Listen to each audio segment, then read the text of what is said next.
I'm alive. Look who I found.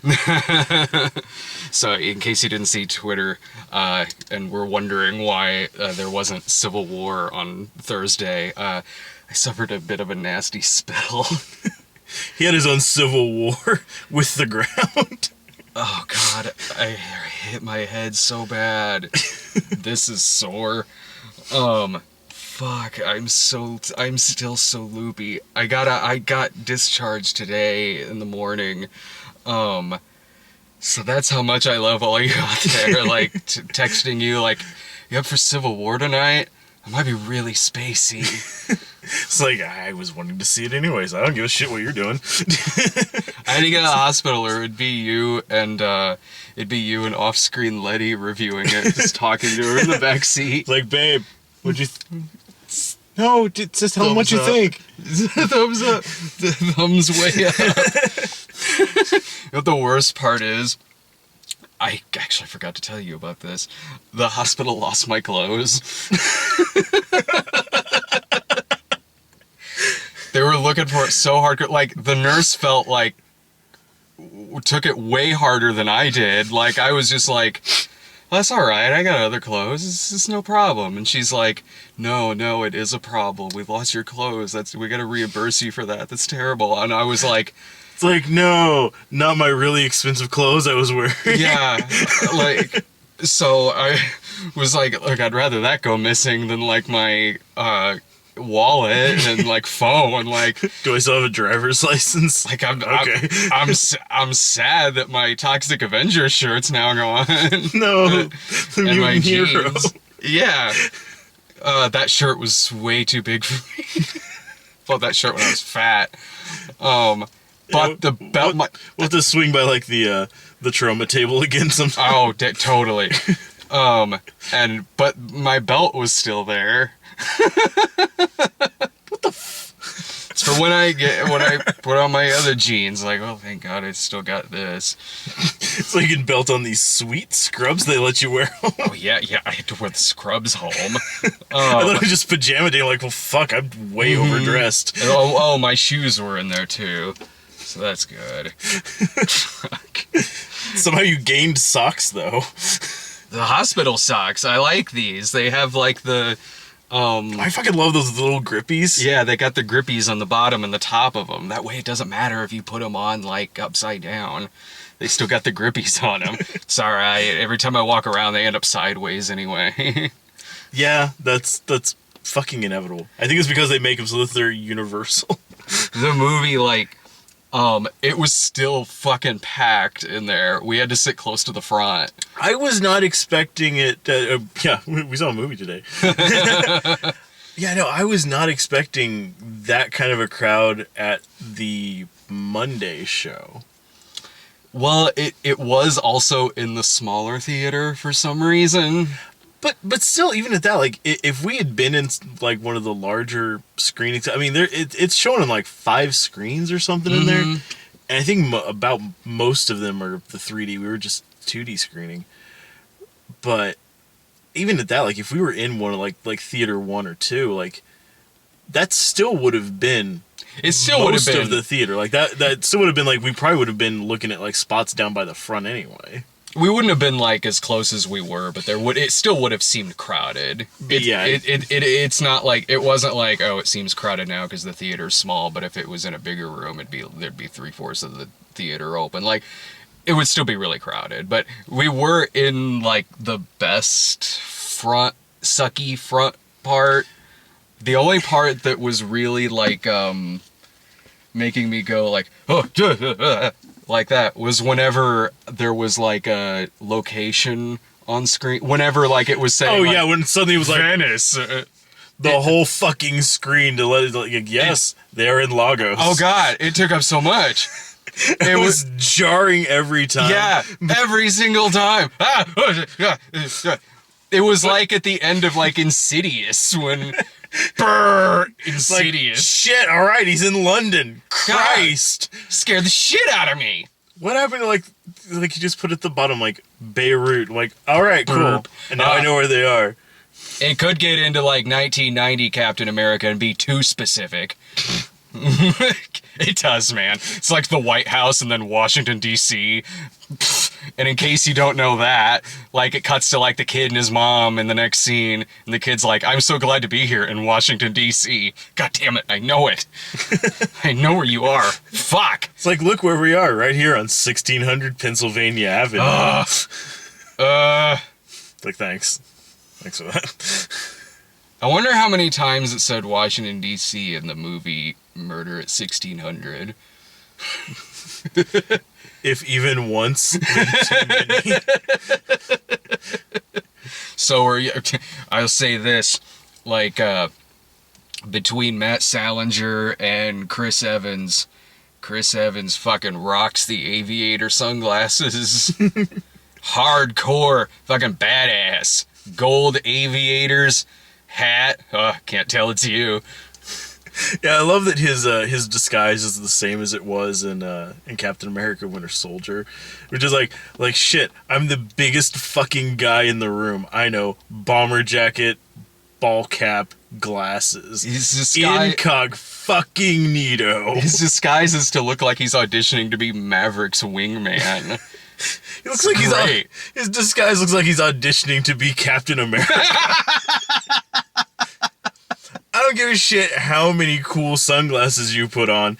He's still... You're Captain America. Yeah, he's still like when he's in a crowd, like 6 foot tall, 6 foot wide at the shoulders. It's like, wow, that's an impressively large man who's fucking Captain America. I know you. Holy shit! Like, no, man, I'm not. God damn it, yeah, I'll sign an autograph though, because I'm still a really nice guy. I'm not gonna be a dick. Okay. Jeez. Okay. It's like, fuck, but I'm. So are you Team Captain America or Team Iron Man? 'Cause that was all the rage on Twitter last week. I saw Facebook the other day too, trying to make me pick a side. It's like, oh.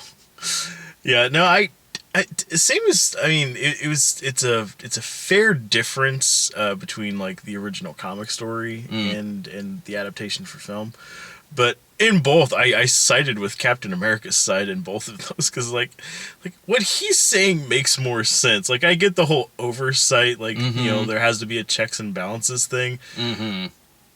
But then immediately you're like, yeah, but then this is going down and we have to go off the books. It's like, and then the whole thing is like, no, you just gotta go with it. It's really well written in that I completely 100% understand both sides. Like, hardcore do I. I understand where Tony Stark is coming from. I understand his emotions. I understand his feelings. I understand his guilt. I get it. I totally get why he is so concerned. But at the same time, I'm more inclined to be Team Captain America, because when Tony Stark has an idea, it usually goes south by the end of the movie. Yeah. he doesn't have the best track record of, here, I have this great plan that we should all follow. Yeah. I'm going to build an army of unstoppable robots. See how that pans... Oh, no, that kind of went tits up, huh? Yeah.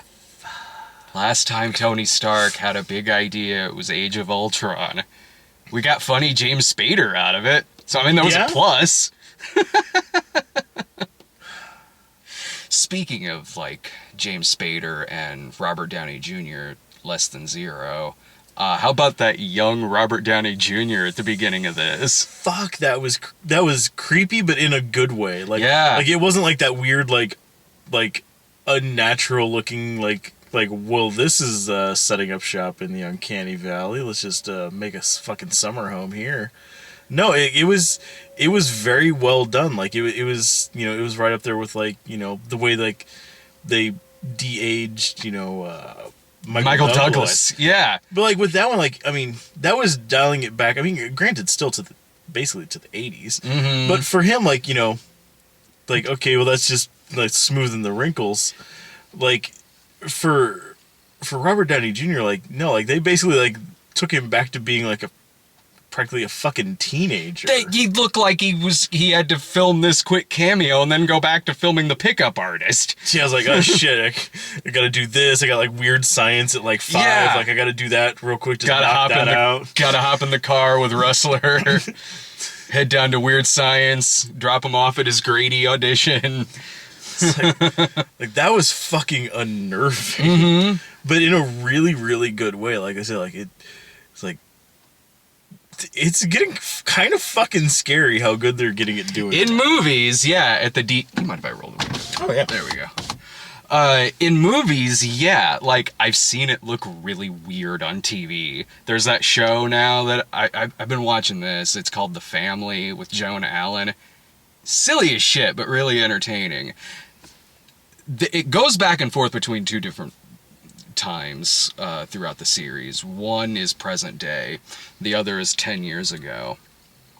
And they do like this de-aging thing on Joan Allen, and it looks like when you'd use like the soft focus on somebody, like how Joan Collins looked in like City on the Edge of Forever. Like it was like that. It almost looks like I know she's they're doing constantly out of focus. Yeah, kind of. Yeah, even though that might be part of what they're doing, but it also looks like digital de-aging, and it's noticeable. Like not enough to where it makes me just start laughing. Oh, kind of, but like it's noticeable. It's really noticeable.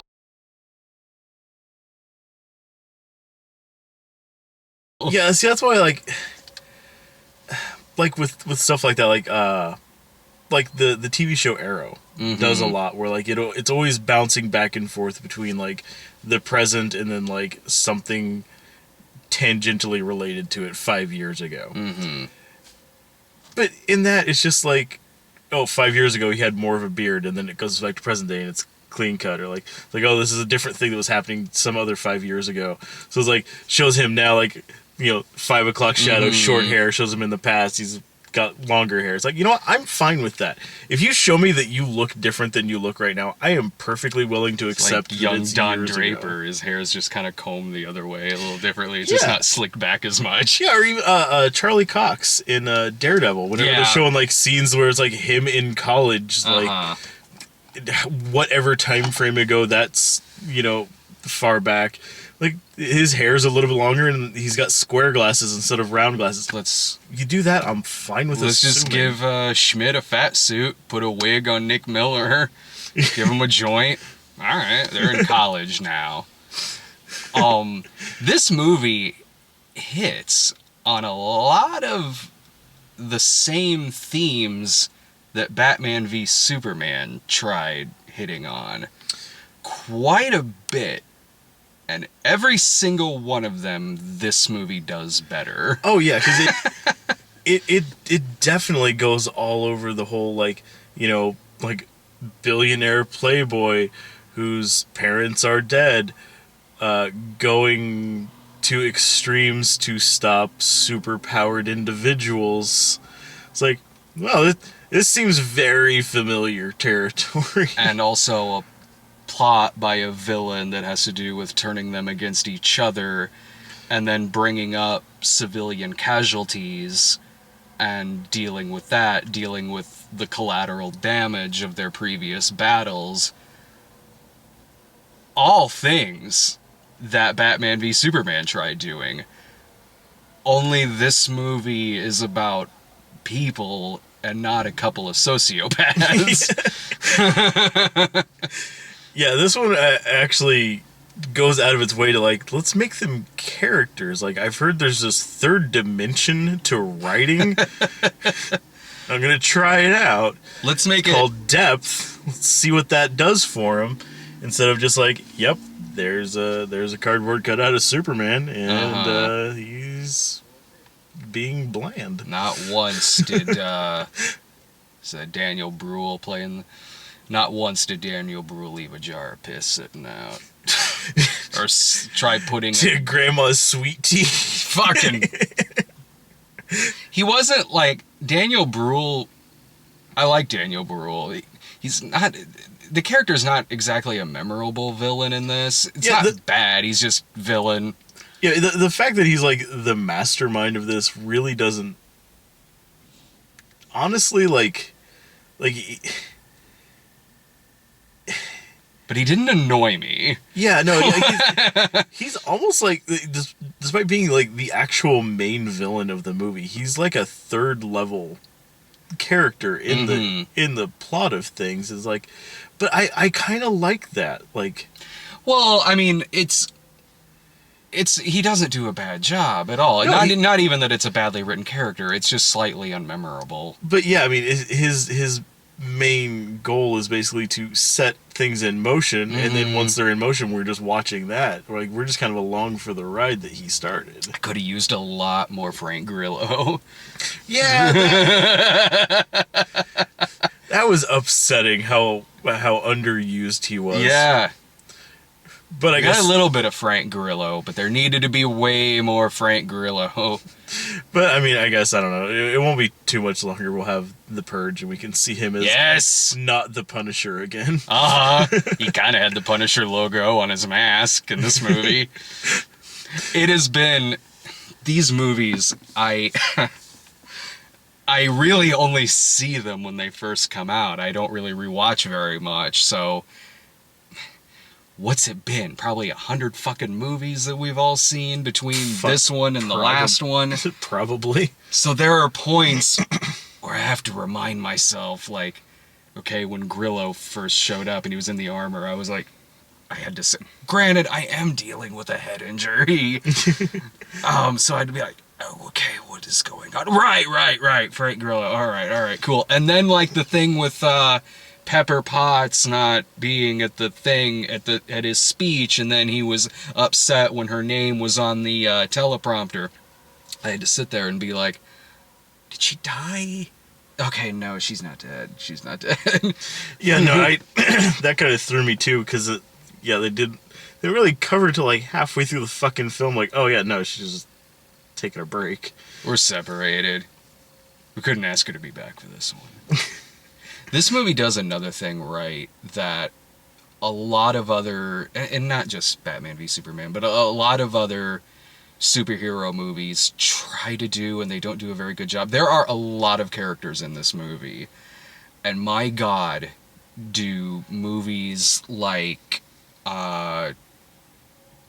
Amazing Spider-Man 2, Spider-Man 3, Batman v Superman, like movies just try cramming in so many different characters just to have them there, even if it's clunky how they're written in, even if it's unfocused, and all this detriment to those movies. This one, yeah, it's got a lot of characters, but every single one of them is written into this one story that they have going on. They're intricate to everything that is happening in it. And once the movies, it does a good job of introducing him, we get a good introduction to Spider-Man.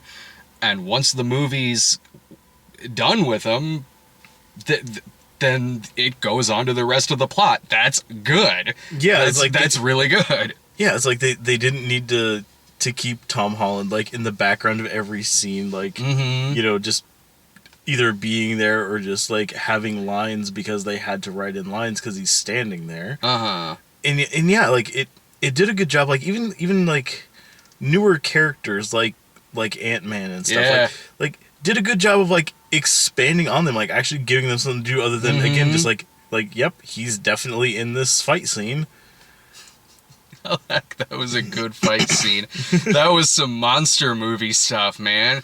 Like, the movie does have some questionable CGI in it, but man, when Ant-Man was fucking big and destroying planes and shit, one, that was fun, and two, it looked good. Yeah, I mean, it was convincing, but yeah, I know what you mean. Like there was a couple times where like the CG, even like for small stuff, like driving, seemed really weird. Like that's like honestly, most of my problems with like the CG work in this one were just during that part towards the beginning with Frank Grillo as Crossbones. Yeah, like when he was like driving that armored vehicle to get away. It looked really, really ridiculous. Or just even like small things, like when they threw those gas grenades in there and they started shooting out gas. It was like, okay. Yeah.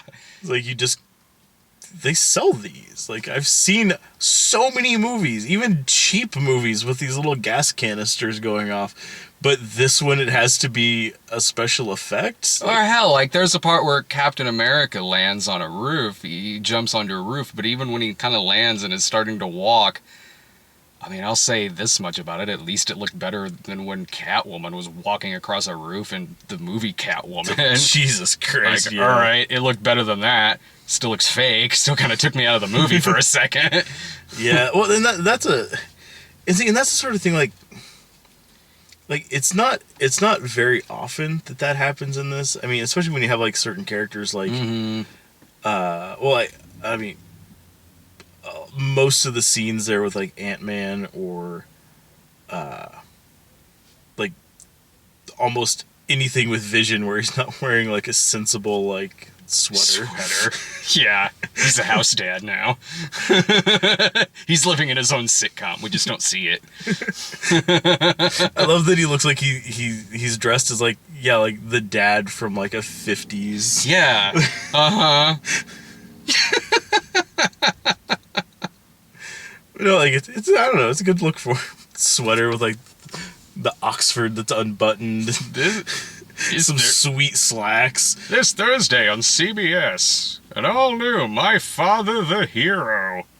But what's funny, too, is, like, you can tell when he's standing there in his sweaters that, like, he still has this very bizarre-shaped body underneath. So he's still got, like, it looks like he just pulled, put on the sweater over my normal clothes. So he's still got, like, weird, angular shoulder things going on because of like the attachments for his cape thing that he grew. It's like when you see pro wrestlers in interviews. Yeah. Filling out that sweater vest nicely there.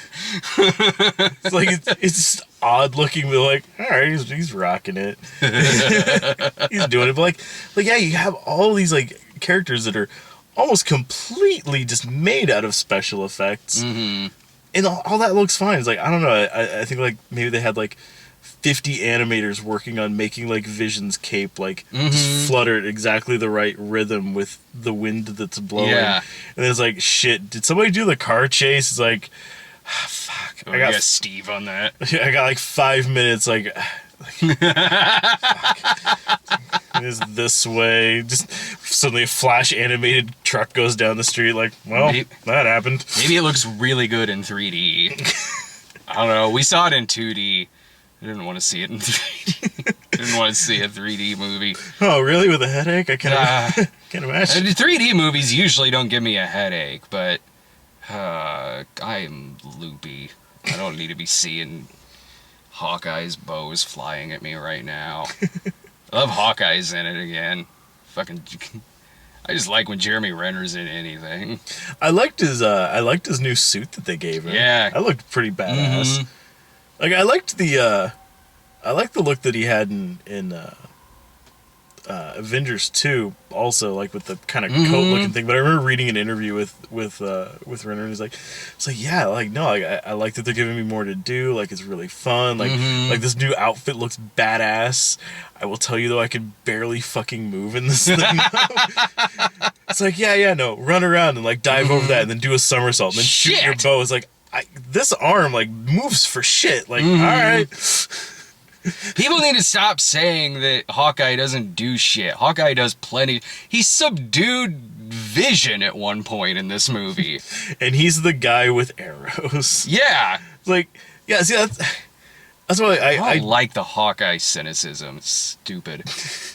That's why I've been a huge fan of like the past couple runs of Hawkeye that Marvel's had, because the books are just like entirely about the fact that like he's just a normal guy.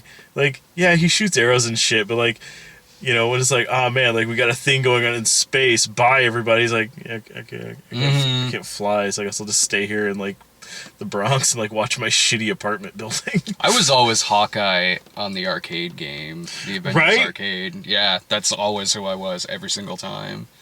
Fucking loved them in that. He fucking shot arrows. He was fucking great to play on the arcade game. I always felt that speaks like volumes about him. Like it's like, a billionaire in a suit of armor that can fly, a guy who's been genetically modified to be the peak of human perfection. Like, all these guys with like mystical powers and magic and all this kinds of shit. And he's like, I got a bow and arrow. I am just as well equipped as a kid taking PE in the summer. But we'll win every single ribbon. Right? Hardcore.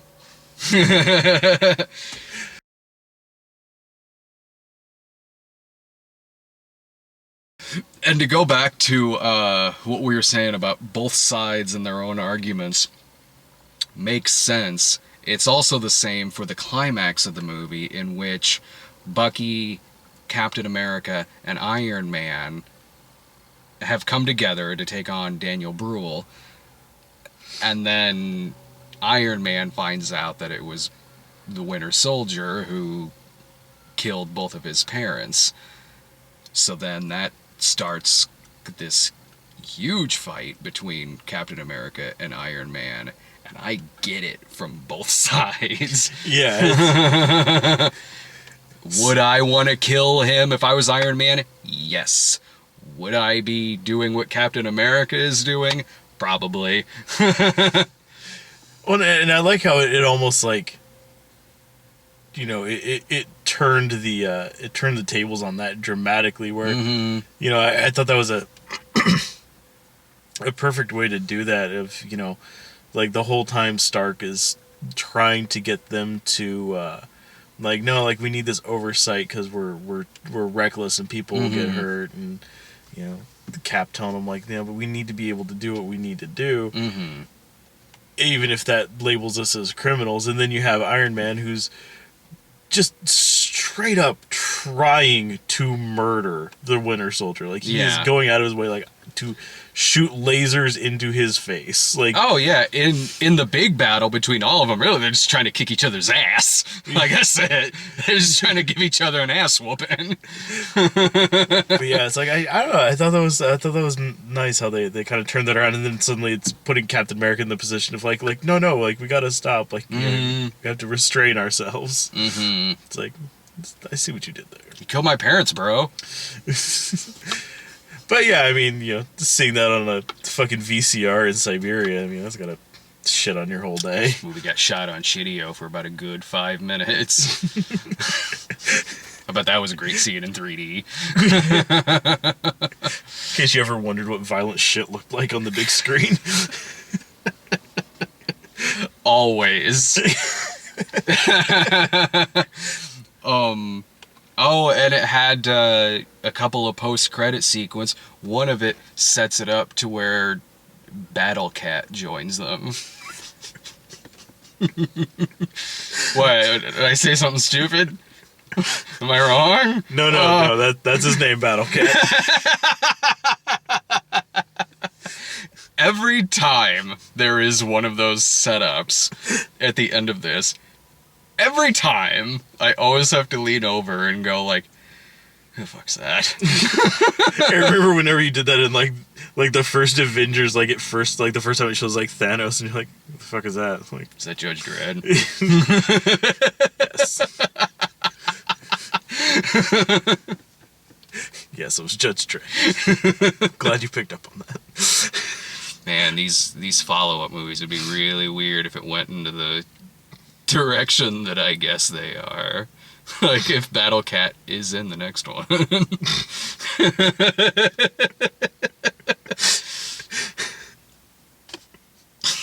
Masters of the Marvel Cinematic Universe. Oh, my head ain't injured that bad. Or is it? That still works. It's a weird, fucked up way. Meandering off there. I'm like, where the fuck's he going? Brought it right back around. Yeah, I brought us right back on the dirt road. Thought we were going into the ditch for a second. No, I got this.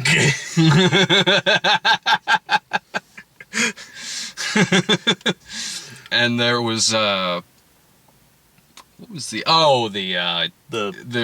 with Spider-Man and hot Aunt May. That's gonna take some getting used to.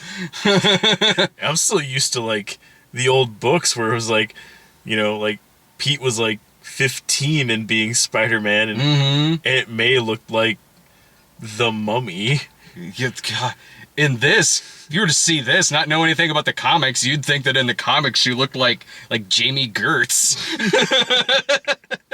So yeah, hell, like when it first shows Marissa Tomei as Aunt May, she's sitting on the couch next to Tony Stark, and like, wow, they have really banging chemistry here. It's like, man, Peter Parker's got the coolest parents. Jesus.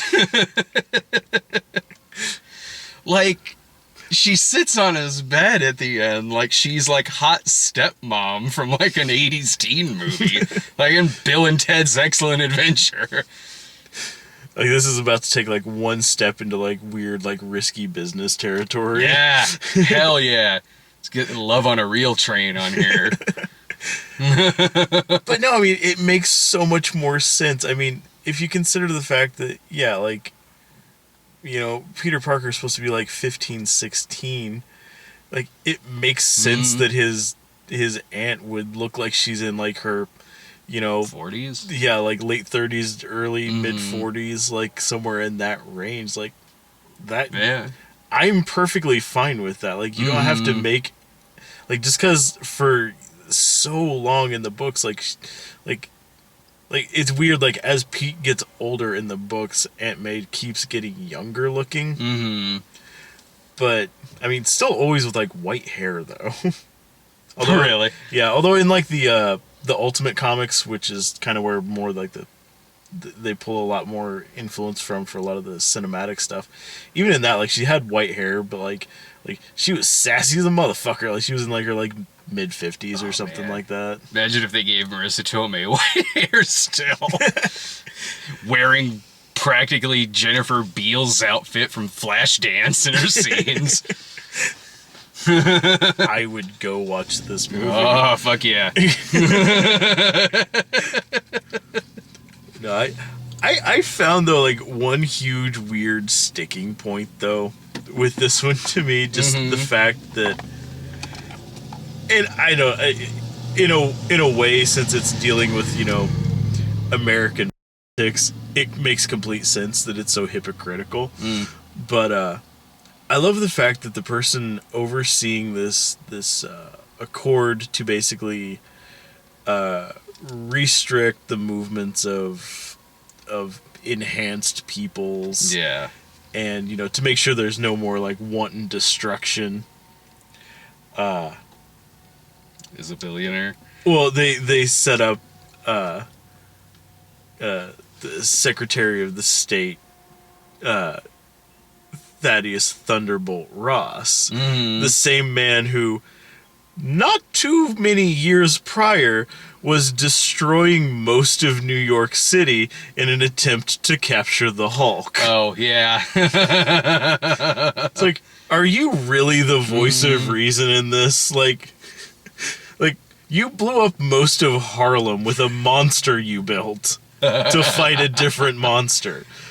Or like those scenes at, like, the fucking college where they basically blow up part of the college. Not me. That was that was when Sam Elliott was playing me. I think I don't know. I don't know who's gonna play him. Are we just supposed to, like, forget that, because that one is still considered, like, I forgot canon with these. Like, that one is still considered canon with these. Still William Hurt in that one. I mean, it's kind of changed around, but I mean, it's you know, like, it's part of the cinematic universe. So Downey's in it. Whatever happened to Liv Tyler's character? Eventually, like 30 movies from now, she'll be Red She-Hulk. Don't ask. You want to see something funny? Absolutely. I stole this. This is a black marker from the hospital. Why don't you read what color that is?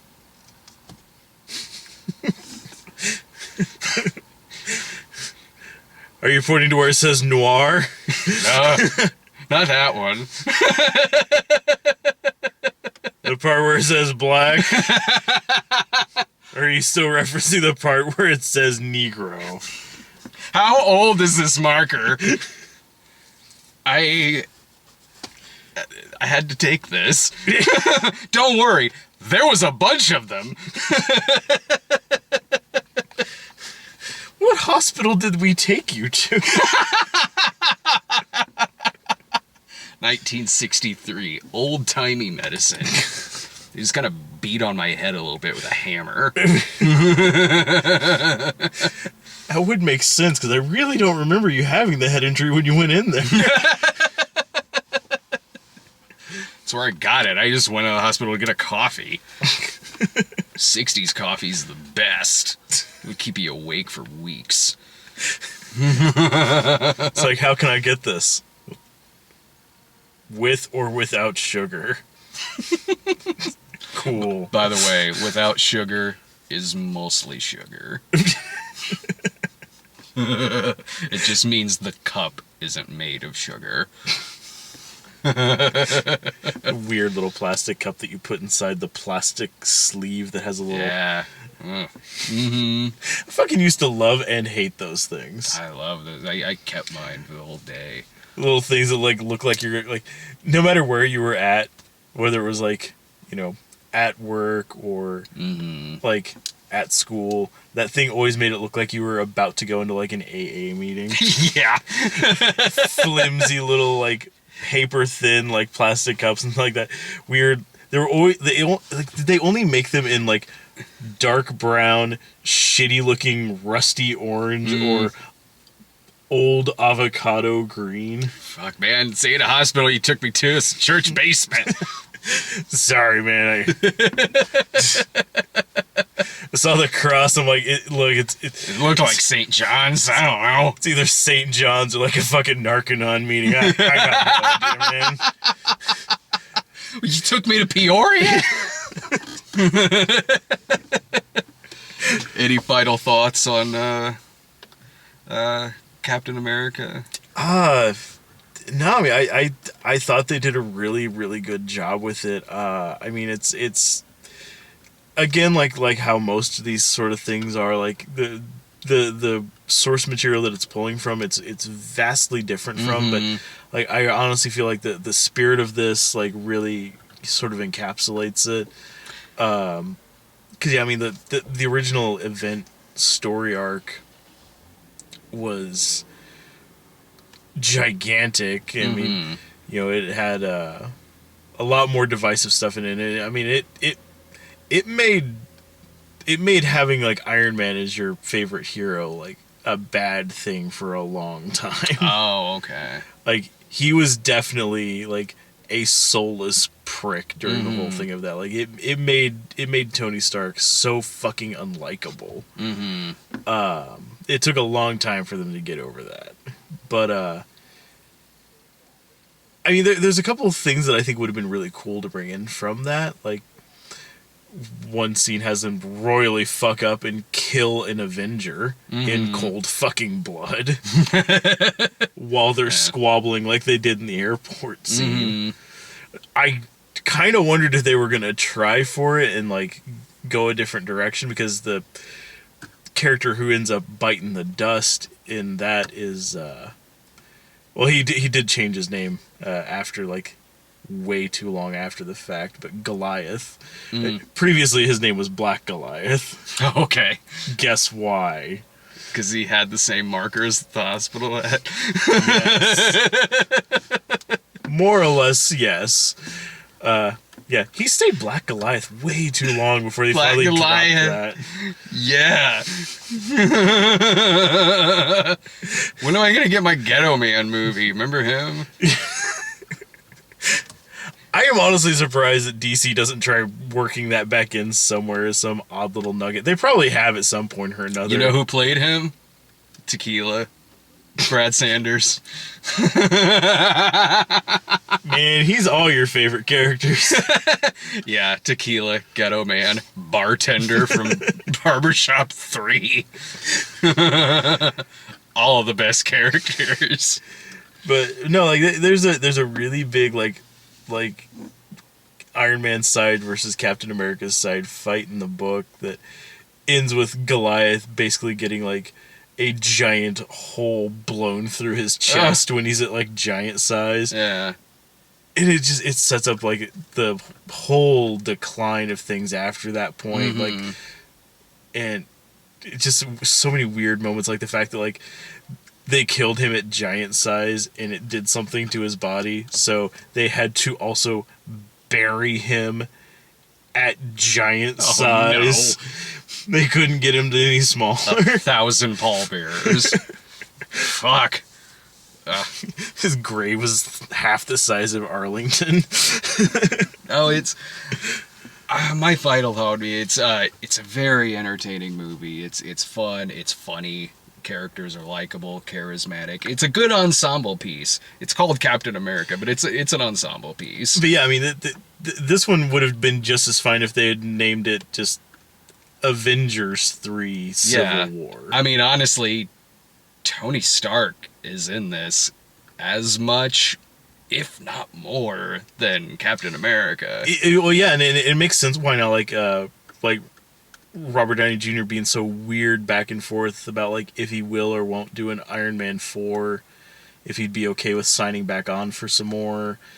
And I mean, in some interviews, he was even kind of mentioning like, oh yeah, well, I kind of think of like Civil War as kind of like my own personal Iron Man 4. It's like, I can see it. Well, yeah, I mean, it's a pretty equal split. Like he has just as much going on in this movie, and yeah, like I said, sometimes even more than Captain America does. But it's, you know, involving the Winter Soldier and everything. It certainly a lot of it is from the Captain America stories in those movies. It does follow right along with the first one and the second one. But it is much more of an ensemble film than the first Avenger and Winter Soldier were. But it's fine. Every, like I said earlier, every character worked to their advantage. They were in the movie when they needed to be. They were out of the movie when they didn't need to be in it. Yeah, I mean, hell, like there were practically more Avengers in this than in the last Avengers. Yeah. And I like this better than Age of Ultron. And it set up a lot of interesting stuff going forward with how they can kind of change things around and actually, in a way, it looks like they're basically setting up, you know, like finally setting it up as two distinctly different sets of Avengers. Which is, I mean, it's a classic thing from the books, whether it's, you know, been like the Avengers and the Avengers West Coast, or, you know, the Avengers and the New Avengers, or the Mighty Avengers. You know, there's always been like generally like more than one team. Just like the New Monkeys. What? You don't remember the New Monkeys? No. They were the monkeys, but they were new and brief. That's terrible. 80s or early 90s. I can't remember. But this isn't Thursday night. You've already seen this movie by now. For the few of you that haven't, that didn't make up the 180 million opening weekend this movie had, and we're just waiting for us to talk about it. It's like, I can't go yet. Really? Come on. Go see it. It's fun. And I don't know what the fuck is coming out this Thursday. Whatever it is, I'll be there. Later.